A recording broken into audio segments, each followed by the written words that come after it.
Hello, everybody. Welcome back to Health Economics. I am, as always, your lecturer, Liam Puckneys, and this is Lecture 13, The Hospital Industry. So last time we talked about the physician labor market, sort of how medical school, how physicians are trained, what incentives physicians face. Now we're going to talk about hospitals, the place where many physicians, but not all physicians work, or at least work at. And almost all of them have worked in a hospital at some point because of the residency requirements. So, a bit about the history of hospitals before we begin. Right, if you go to a hospital today, you probably think of it as, it's almost like a futuristic place with it's very clean, it's very sterile, right? It's almost creepy how sterile it is. Right, everything's white, right? It all gleams, you have all these fancy machines everywhere. That is not what hospitals looked like until relatively recently. So in the 19th century, hospitals were awful.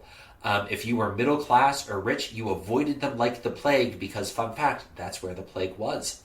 Hospitals were full of people who, right, it was the place you went if you had nowhere else to go. It was effectively a place where you went to die. You had much higher mortality rates in the hospital than at home. Most doctors either had private practices or would go to your home, right?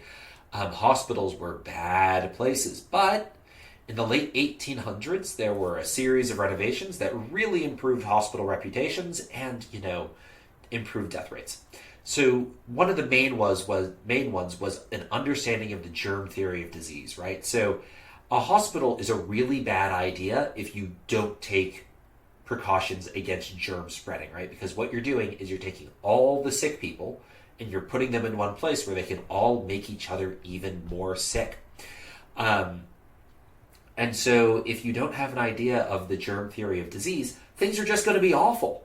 And so that they're going to be petri dishes where you're just spreading diseases like crazy. Now it's worth noting, they are still petri dishes where diseases spread like crazy today. And that's with all the efforts we take for sterilization and all our understanding of the germ theory of disease, right? Doctors wash their hands now, which is awesome. We love it when doctors wash their hands. So understanding the germ theory of disease and taking precautions against the spreading of germs was one massive improvement in hospital quality, right? Related to that, antiseptic techniques, right? Washing your hands really well, right? Not reusing surgical implements, right? These are all techniques that are developed in the late 1800s and really improved care you would receive at hospitals. Anesthesia, right? That is something we take for granted today. But imagine how terrible it would be if you had to get your leg sawn off, like you had to get a leg amputated without anesthesia, and imagine they were doing it with a bone saw, right? That's surgery back in the day, right? And then, right, the development of x-rays, right, which requires specialty, right? Your doctor can't go to your home to give you an x-ray. You have to go to a place where an x-ray exists. Because you only need x-rays rarely, it may not make sense for an individual doctor's office to have an x-ray. It makes sense to have them where lots of patients are, which means it makes sense to have x-ray machines in a hospital, right? An x-ray machine at that time would have been expensive. And so you want to have the capital-intensive medical equipment in a place where you have a lot of patients, which is a hospital. And surgeries in general got a lot better in the late 1800s. So increased demand for hospital surgeries led to a need for more hospital resources. In addition, you have things like penicillin, right? Where before we don't really have great drugs for treating bacteria. Now we do have great drugs for treating bacterial infections, and they're all in hospitals, right? Now you can get them outside of hospitals too. But if you really need penicillin, you can always get it at the hospital. So after World War II, it's clear that hospitals are going to be very important, that they're much more important than they had been previously. And so the Hill-Burton Act passes, and that gives hospitals a lot of money to expand, to build new hospitals. And any hospital receiving money had to provide low cost or free care to the poor, right? We see the legacy of that today in uncompensated care. And the result of this act was more hospitals and more hospital beds, right? So we can see from 1946 to about 1974, the number of hospitals is pretty steadily increasing. Wow, that's a terrible line, right? I mean, the number of hospitals is steadily increasing until 1974. Same number of hospital beds is steadily increasing until around 1967. And then the number of hospital beds starts to fall, and then the number of hospitals starts to fall. So why is that, right? So the by some measures, right, the Hill-Burton Act is a huge success, but eventually the number of hospitals begins to decline, and especially faster, right, much faster than the decline in hospitals is the number of hospital beds, right? So right, the wow, I'm just screwing up my lines like crazy today, right? So the number of hospital beds is falling by much more than the number of hospitals is. So why is that, right? Why are some hospitals closing, and why is the number of hospital beds shrinking so much? Well, it turns out hospitals transition to outpatient care, right? So instead of spending the night in the hospital, it becomes much more likely you go in for the day and then you leave. So we can see the number of outpatient visits in the US, right? It starts spiking in 1987, right? Starts increases a lot from 1965 to 1970. And over the same time period, right? So 1974 is around the time when the hospital number of hospitals peak, right? 1965 is about when the number of hospitals bed peak. We see after 1965, it's basically the average length of stay is trending downward. So what's going on? The reason why the number of hospital beds is falling is that more patients are going to outpatient care. Now, fewer hospitals are closing than there are, proportionately fewer hospitals are closing than hospital beds are closing. And that's because, right, a lot of outpatient care is still done in hospitals. It's just you don't need a bed for the patient anymore, right? You go in, you get a basic surgery, and then you leave, right? So I remember I have what's called a ganglion cyst. So you get to hear about all my gross health problems.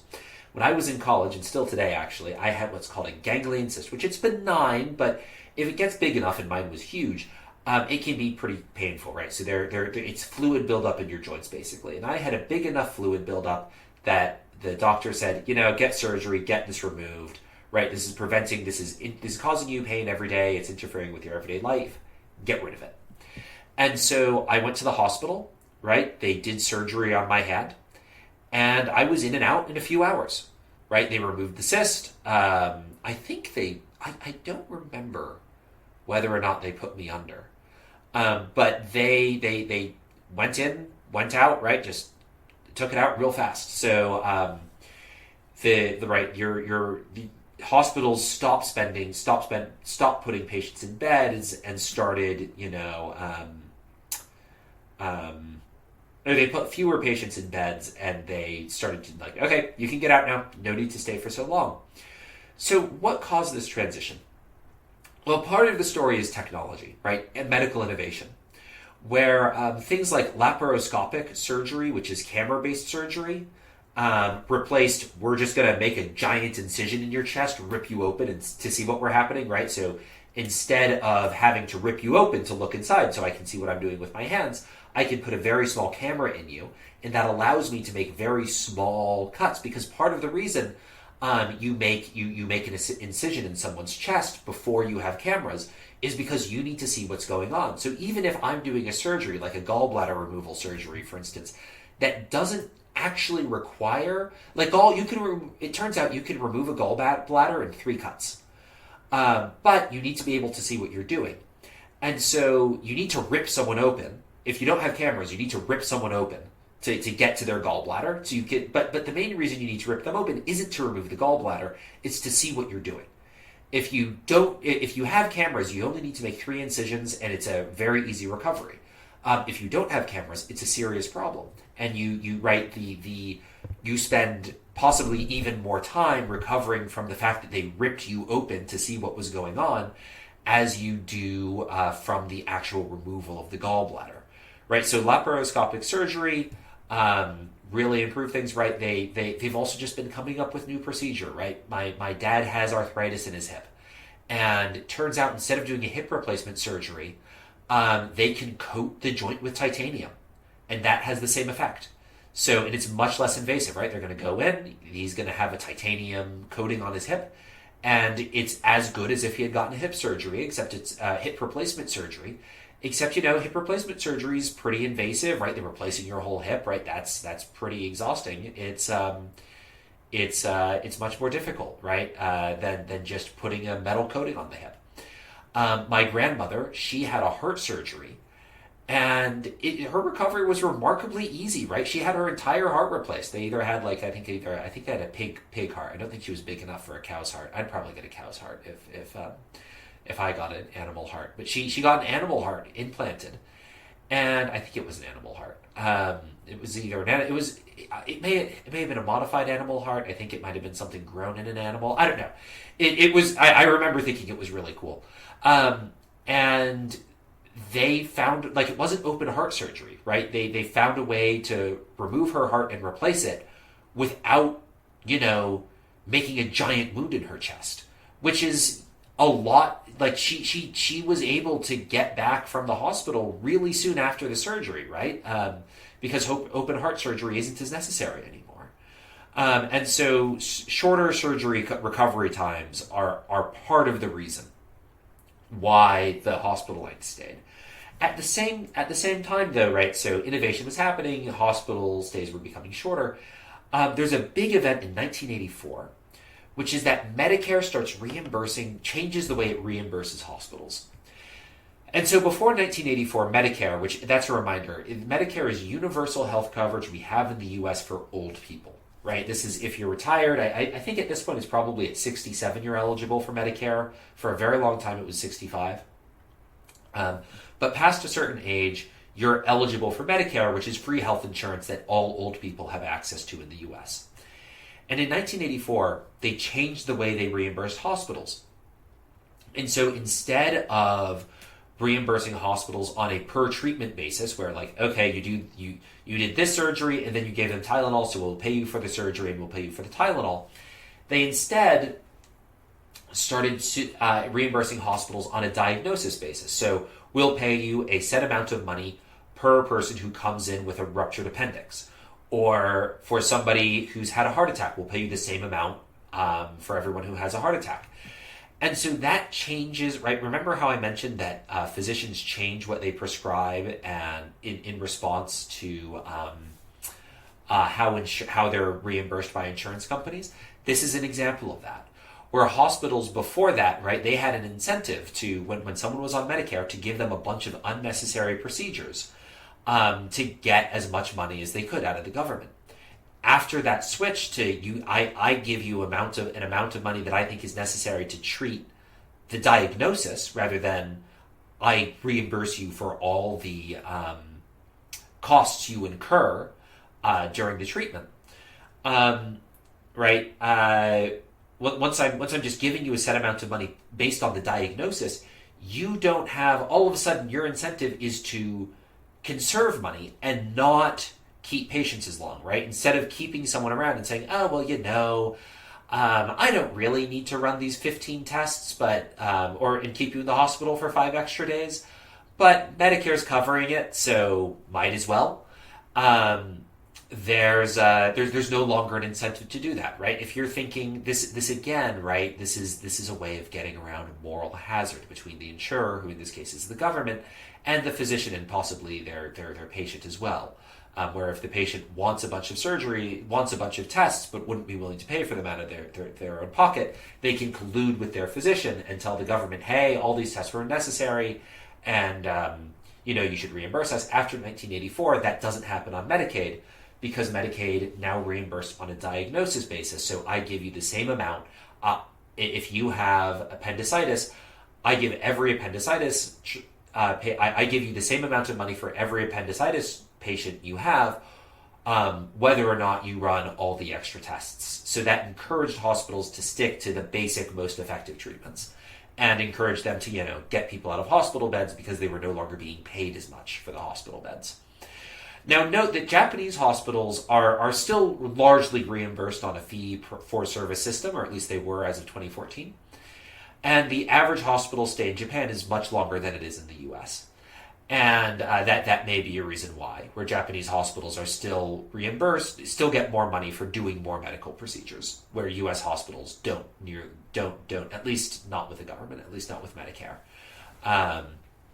Private insurers may be different. So, right, now it's worth noting, in Japan, the average hospital stay length, has still decreased, right? It's still falling over time, and that's probably due to better innovation, faster surgery recovery times, things like that. But in Japan, hospitals still have an incentive to keep patients longer than they're needed. And so, possibly as a result of that, Japan has much higher average hospital stay lengths than the US does. So, now let's talk about hospital-physician relationship models. So, there are sort of three ways that hospitals and physicians work together. One model of a hospital-physician relationship is that the hospital is a physician workbench. So if I'm a private practitioner, right, I have my own practice, I work for myself or I work for another group, I work in the hospital, but I don't work for the hospital, right? So when one of my patients gets really sick, I send them to the hospital and I work on my patient in the hospital, right? So if you're my patient, I send you to the hospital, and then I show up to the hospital, and I start treating you from the hospital. That's the physician's workbench model, and that was how most hospitals worked in the US as of 2014. Now, some of my friends who are doctors complain that that is not how things work anymore. I don't have numbers on that, but that this model has been on the decline for a while. Now, note that this is going to create some moral hazard and some problems between the physician and the hospital, where the physician may demand more intensive treatments than the hospital can provide. The hospital, may demand more intensive treatments than is necessary, right? So if the physician and the hospital were on the same page, right, the physician, right, might not prescribe some things that they will prescribe because they don't work for the hospital, right? So this is a good and a bad thing, right? On the one hand, this might lead to the physician sort of scamming the hospital and saying, my patients, right, I only care about my patient, and the cost to the hospital be damned. I'm going to give my patient the best treatment regardless of the cost to the hospital. At the same time, that might be a good thing, right? We might want physicians to give their patients the best treatment so they can without regard to the cost of the hospital, right? So, pros and cons. Another model is that physicians work directly for hospitals. So this is true in the UK's National Health Service, right, where doctors are government employees and they work directly for the government-run hospitals, right? So doctors and nurses work directly for the hospitals they work in. And this is true for practitioners called hospitalists in the US, which they're doctors who specialize in hospital work. And I will talk more about them in a while. And the problem with this mode, I mentioned it earlier, right? The physician might be more loyal to the hospital than to the patient. And so if you have a physician who's working for a hospital and is very invested in the success of the hospital, they might avoid prescribing necessary but not very lucrative treatments, or they might avoid prescribing very costly treatments. And so there's a concern with this direct employee model that the physicians may not be physicians may not have the incentive to give their patients the best care possible. And then the third model is a physician-owned hospital. And so this happens in Japan and in the US. Again, all three of these models are present in the US. And the idea behind a physician-owned hospital is that the physicians own the hospital. Now, you still have the problem where the physicians might be more loyal to the hospital than the patient. However, it might be better to have, right, if you were being taken care, if you were going to a hospital, and I told you there are two hospitals you can go to, the only two things you know about them is one is a for-profit hospital where all the doctors work for the hospital and their job is to maximize profits for the hospital. And the other is a physician-owned hospital where the physicians are, they're doing their own craft. They're their own bosses. They're not subject to corporate overlords. You might say, I'll go to the physician-owned hospital because I think that If it's physician owned, right, maybe it's they're going to really care about patient quality, and they're really going to care about the quality of their care, and they may not be worried as much about the profits, right? And so the idea behind physician-owned hospitals is it sort of avoids the crass commercialization of medicine. So all three of these models have pros and cons. The physician's workbench has becoming less common in the U.S., which I know a lot of doctors dislike. At least a lot of doctors I talk to dislike. And direct employee model is becoming more common as well. And it's worth noting how physicians and hospital administrators work together is really important for patient health. And we'll see more on that later. So lastly, for this particular video, let's look at volume outcome correlation. So one common statistic in looking at hospitals and hospital quality is that when hospitals that do more of a procedure tend to have lower fatality rates from that procedure, right? When a hospital does more of something, they tend to be better at it. So here's an example, right? So for coronary artery bypass grafting, which is a type of surgery, the hospitals that are the least likely to do it have much higher mortality rates. They have mortality rates of 6.1 than the hospitals that are the most likely to do a coronary artery bypass grafting, right? So you have 6.1% mortality versus 4.8% mortality for this procedure. It's really big with pancreatic resection. So it turns out that if you're getting a pancreatic resection, you really want to go to a hospital that does a lot of pancreatic resectioning, because their death rates are only about 4%. But for hospitals that don't do a lot of pancreatic resectioning, their death rates are nearly 18%, right? So if you're going for a pancreatic resection, go to the experts, right? Go to the hospitals that do a lot of it. And so there are two main explanations for the volume outcome correlation. One is the learning by doing hypothesis.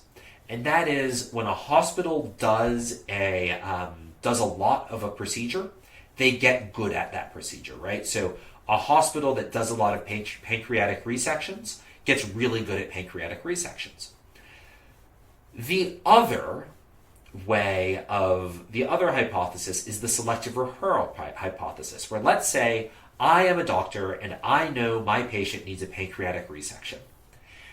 And there are two hospitals in the area, one of which doesn't do a lot of pancreatic resections, right? They're in the lowest 20% of hospitals doing pancreatic resections in terms of volume of pancreatic resections. So they don't do very many of them. And I know that hospital, right? And I actually don't care about the number they do, the number of pancreatic resections they do, but I do know that hospital has an 18% mortality rate of pancreatic resections, versus I know there's another hospital that specializes in pancreatic resections and they have a 4% mortality rate for pancreatic resections. Who am I going to recommend my patient to? Am I going to recommend my patient put their lives in the hands of the morons at the hospital that's really bad at pancreatic resection? Or am I going to say, go to the specialists, go to the people who do this really well? I'm going to recommend they go to the specialists who do this really well. And so as a result, doctors know that, let's say, Sacred Heart, for instance, specializes in pancreatic resections. They're really good at pancreatic resections. And so they might send all their patients who need pancreatic resections to Sacred Heart because they know it's really good. And so it could be that the good outcomes are causing the high volume, right? And it could be both directions, right? It could be that part of it is learning by doing, and part of it is once a hospital gets good at something, doctors refer their patients to that hospital for that procedure. So a logical question you may ask is this the hospital, right? Is it the hospital's experience that matters here, or is it the physician's experience that matters here, right? So if I'm getting a surgery and I have a choice between a star surgeon at a hospital that doesn't, I'm getting a pancreatic resection, and there's a star surgeon at, let's say, Maryland General, and Maryland General does not do a lot of pancreatic does not do a lot of pancreatic resections, and they're bad at pancreatic resections. They have a really high death rate, but they just got a superstar pancreatic resection surgeon. Meanwhile, Sacred Heart has, none of their surgeons are superstars. They're all competent. They're all fine, right? But they're not superstars. They're not, right. Doctor Strange, right? He's in this world. He's a pancreatic resection, and he's a pancreatic surgeon, and Maryland General just hired him. Versus, Sacred Heart, they don't have anyone as good as Doctor Strange, but they're all relatively competent, and they handle a lot of pancreatic resections, and so they're experienced in doing this, right? And so they in general have a low pancreatic resection fatality rate. Who am I better off going to? Do I want to go to what matters more, the expertise of the hospital or the physician, right? Because Dr. Strange is the best pancreatic resection surgeon in the world, right? So maybe I want to go to him, even though the hospital that he's at isn't great at pancreatic resections. Well, according to a paper in 2000, hospitals with more surgical experience have fewer complications, they make fewer mistakes than physicians with high experience do. So it turns out you're better going to Sacred Heart. And the reason for that is that it turns out surgery is a team effort, right? So even if Dr. Strange is a superstar surgeon and he's going in, and I mean, this is a stereotype in medicine that the surgeons are all jocks, they're all hotshots, right? So he's the best of the best, right? It turns out that if you surround him with a team who doesn't know what they're doing, he's going to have a pretty bad time, and he's going to have a lot of problems. Because there's a lot that goes into a surgery, right? There's the surgeon, he's important, he or she is important, obviously, but there's also the anesthesiologist, there's all the nurses, there's the medical orderlies. There are just procedures the hospital has where maybe Sacred Heart, they just know, they have a really good procedure for handling pancreatic resections, right? I remember when I got my wrist operated on, right? They drew the hospital I was at, right? They drew an X on my wrist, and they asked me several times to make sure it was my wrist, right? Maybe Sacred Heart has really good procedures around making sure they're not making mistakes when they do pancreatic resections. And so having a team is the experience of your team is really important, not just the experience of your actual surgeon.